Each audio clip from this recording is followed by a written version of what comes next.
ह्या गाई आता चारा खात आहे. हे अपंग आहे. ते बागचे जे पिल्लू आहे त्यांना आई नाही आहे.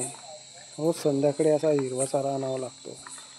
एक जे नागपूरवाले दादा आहे तर ते नागपूरवाले दादा आम्ही ना दररोज 500 रुपये देतात. आम्ही त्यांना बघितलं पण नाही आहे तरी पण ते 500 रुपयाची मदत करता गाईसाठी.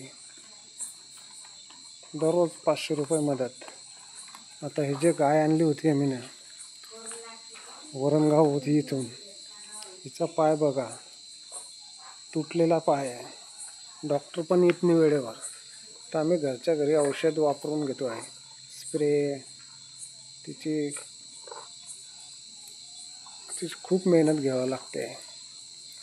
आता पूर्वीपेक्षा पाय आता 2 दिवसात जरा बरा झाला आहे. ही गाय आहे, ते पाय तुटलेला आहे तिचा. 3 पायावरती उभी आहे ती आता गाय.